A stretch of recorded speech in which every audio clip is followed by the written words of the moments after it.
It's already done. You have slit your wrist? Oh, yeah. I split every up and down, my neck, everything. In just hours, a Palm Bay mother is expected to plead guilty to killing her 3 children.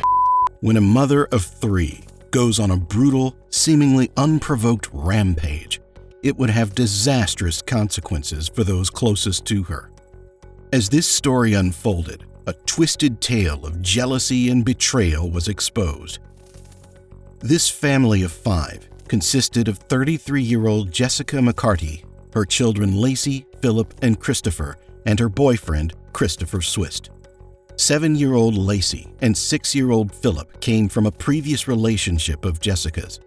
She and Chris were the parents to her youngest child, a 5-month-old boy also named Christopher. To avoid confusion, we'll refer to the child as Christopher and Jessica's boyfriend as Chris. The family lived together in Palm Bay, Florida. The couple began dating around 2 years prior after Jessica separated from her former husband, Philip McCarty. Chris and Jessica had only been living in this particular neighborhood for 8 months. It seemed like a great place to raise children. Neighbors frequently saw Jessica walking through the neighborhood, taking her children for walks, and Lacey and Philip would sometimes be seen playing in the front yard. Chris seemed to have a great relationship with Jessica's children, even taking over as coach for their Little League baseball team. After previously working in the medical field, Jessica had recently started life as a stay-at-home mom following the birth of Christopher. Chris worked at My Safe Home Inspection, where he was a quality assurance manager.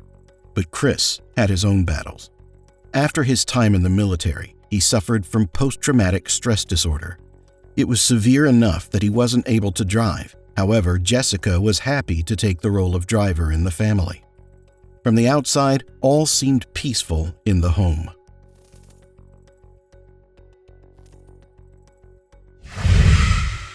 It was March 20th, 2015. The family all got up at around 6:40 a.m.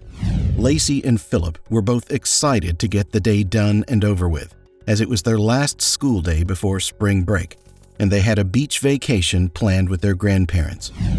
Jessica had been up for much of the night with young Christopher, but still made sure to help everyone out the door that morning.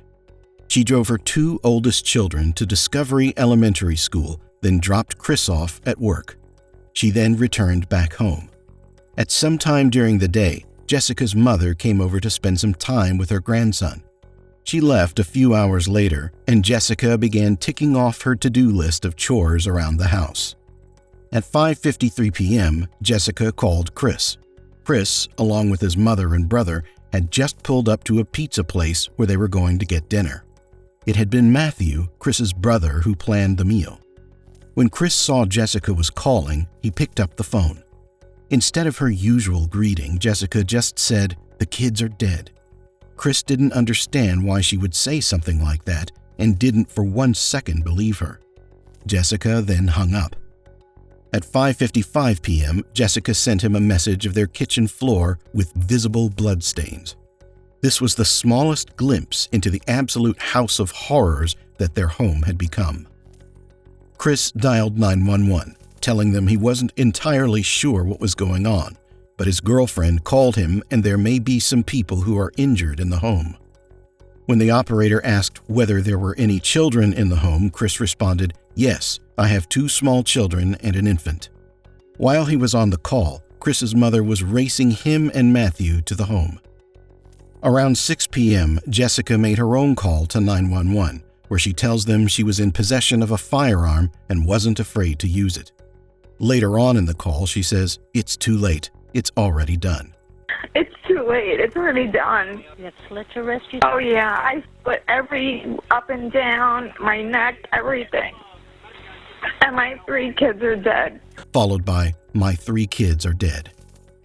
As soon as Chris arrived, he ran inside. In the living room, he found Jessica, who was holding a butcher's knife. He got the blade from her and demanded she tell him where the children were. Before Jessica could answer, Chris spotted something horrific. It was Philip's body, covered by a blanket, lying between the 2 couches. He started to search for the other children and found his son, 5-month-old Christopher, lying on the left side of the master bed. Like Philip, he had a blanket placed over him. Christopher had a pink charging cable wrapped around his neck. Lacey lay on the right side of the bed. She too had been covered by a blanket. Her lips were blue and her skin was pale. Lacey's hair and clothes were wet, indicating she may have been drowned. Shockingly, the children were actually still alive at this point, but barely. Chris unwraps the charging cable from his son's neck and rushes him outside before trying to perform CPR. He calls 911 a second time, telling them what he found. The police were on the scene not long after. The first person they saw was Jessica. She was forced to get down on the ground. When they approached her, they discovered she had 2 knives, one in her hand and a second one hidden in her waistband. Once Jessica was under control, another officer rushed inside. He encountered Philip first, finding that the young boy also had a charging cord wrapped around his neck. He removed it as quickly as possible and started to perform CPR, like Chris had done for Christopher. Other officers find Lacey and also begin trying to resuscitate her. Both Lacey and Philip were not responsive. Soon, all 3 children were rushed to the hospital. Jessica herself was also in need of medical assistance. She had wounds to her neck and wrists that were bleeding profusely.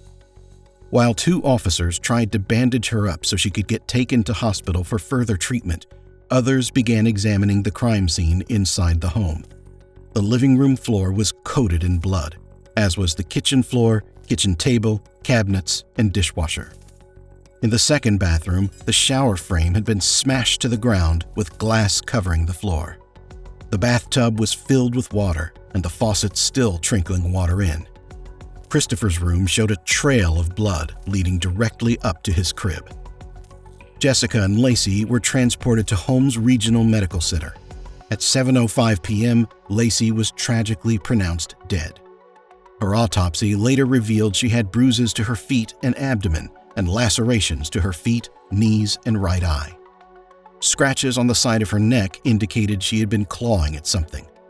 Her official cause of death was ruled as drowning and manual strangulation, meaning hands had been used to strangle her. Philip and Christopher were taken to Palm Bay County Hospital, but quickly transferred to Florida Hospital for Children. While being rushed there, Philip went into cardiac arrest and had to be taken to a nearby hospital. At 11:22 p.m., he was pronounced dead. His autopsy showed he had died from ligature strangulation. Christopher was still alive, but in critical condition. When Jessica was stable, she was interviewed by officers. She spoke about her ongoing relationship problems with Chris, mentioning his PTSD and the fact that he thinks she doesn't do anything all day. When asked about the days leading up to the murders, Jessica said the family returned home on the evening of March 19th after Lacey and Philip's Little League baseball game. Before 9 p.m., the children were fast asleep. Jessica told the investigator that Chris told her he didn't want to be with her anymore, something that he had said in the past. It seemed like this was something that had been ongoing. Jessica stated she loved Chris more than anything in the world. Bear in mind, she is saying this after what she did to her 3 children. When asked about what she did to the children, Jessica said she didn't remember hurting them. Christopher was pronounced dead on March 22nd at 7:12 p.m. His cause of death was marked as ligature strangulation. This was now a triple homicide investigation. As investors looked further into Jessica and her past, they found out that she had previously struggled with substance abuse issues, specifically Xanax and oxycodone. She had seen multiple psychiatrists in the past, some of which suspected she had bipolar disorder. Her mom, Patricia, stated that she never witnessed Jessica having a manic episode, which is typical of bipolar disorder, but did say that she could become depressed at the drop of a hat. She also revealed that Jessica had been incarcerated for 3 months after stealing a script pad from the doctor's office she worked in and forging prescriptions. On the day the murders occurred, Patricia picked Lacey and Philip up from school and dropped them off. This was something she did once or twice a week. When she arrived at Jessica's home, the door was locked. Jessica came to open it before returning to her recliner where she had been writing in a notebook. Patricia asked her what she was writing, to which Jessica responded, "I'm just writing some stuff down." Patricia remarked it looked like she was writing a letter. Jessica responded it sort of was, but when Patricia asked if she could read it, Jessica said she couldn't. When the officers had first been on the scene, they discovered a note on the dashboard of Jessica's car. This was the note she had been writing when Patricia was over. The letter would reveal the shocking motive behind these heinous actions. Investigators naturally wanted to talk to Philip McCarty, Jessica's previous husband, and Chris. Philip recalled that when the children were young, between 2 and 4 years old, Jessica confessed to him that she had been having violent thoughts about the children. Philip was shocked by this and said to her, "Why would you even say that?" While this may have seemed like a major red flag, it's important to keep in mind that the majority of the time Jessica was a loving and caring mom. Philip saw how she cared for their children and never in a million years thought she would do something to harm them. When Chris was interviewed, he said Jessica was the most phenomenal mother to her children. He did note that they believed she was suffering from postpartum depression following the birth of Christopher. A major issue in their relationship came when Jessica discovered what she perceived to be flirty messages between Chris and his coworker, Brandy. When Brandy was asked about this, she said it was nothing more than harmless flirting. Chris had confided in Brandy that he wanted to leave Jessica, but felt he needed to stick around for the children. When Jessica discovered these messages, she used multiple different phone numbers to send threatening messages to Brandy. Brandy told Chris about the messages, but he didn't believe it was Jessica sending them. When investigators went through Jessica's phone, they found messages between her and Chris's supervisor, Heather.